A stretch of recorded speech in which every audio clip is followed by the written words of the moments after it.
வர்த்தக சிலிண்டர் தட்டுப்பாடால் திருவாரூர் மற்றும் மன்னார்குடி பகுதியில் ஒரு சில டீ கடைகள் மூடப்பட்டுள்ளன.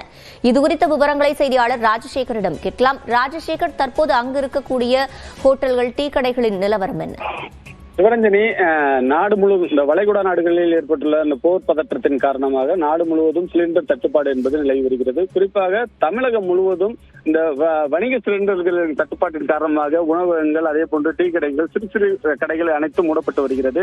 திருவாரூர் மாவட்டத்தில் ஒரு நாள் ஒன்றுக்கு 500க்கும் மேற்பட்ட வணிக அந்த சிலிண்டர்கள் பயன்படுத்தப்பட்டு வந்த நிலையில தற்பொழுது 100 சிலிண்டர்கள் கூட கொடுக்க முடியாத ஒரு சூழல் நிலவி வருகிறது. காரணம், சிலிண்டர் தட்டுப்பாடு என்பது மிகப்பெரிய அளவில் நிலவி வருவதாக தெரிவிச்சிருக்காங்க. இதன் காரணமாக திருவாரூர் அருகே சேந்தமங்கலம், அதே போன்று மன்னார்குடி உள்ளிட்ட பகுதிகளில் ஒரு சில டீ கடைகள் தற்பொழுது மூடப்பட்டு வருகின்றன. மேலும் இது குறித்து உணவக உரிமையாளர்களிடம் கேட்டபொழுது என்ன சொல்றாங்கன்னா, ஒரு நாளைக்கு குறிப்பாக 10 சிலிண்டராவது கடைக்கு தேவைப்படும். ஆனால் தற்பொழுது 2 சிலிண்டர் கூட வரவில்லை. ஆகையால் உணவகங்களை நடத்த முடியாத ஒரு சூழல் நிலவி வருகிறது. மேலும் உணவகங்களில் பணியாற்றக்கூடிய ஆயிரக்கணக்கான ஊழியர்களின் வாழ்வாதாரம், அவர்களின் குடும்பத்தின் வாழ்வாதாரம் பாதிக்கக்கூடிய ஒரு சூழல் நிலவி வருகிறது.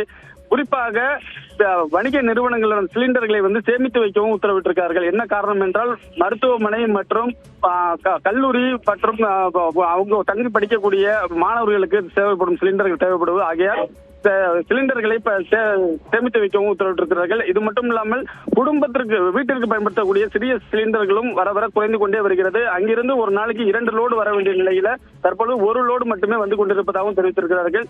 நாளடைவிலும் முற்றிலுமாக சிலிண்டர் தட்டுப்பாடு ஏற்படுவதற்கான வாய்ப்புகள் இருப்பதால் உணவகங்கள் முற்றிலுமாக மூடக்கூடிய ஒரு சூழல் உருவாகி இருக்கிறது.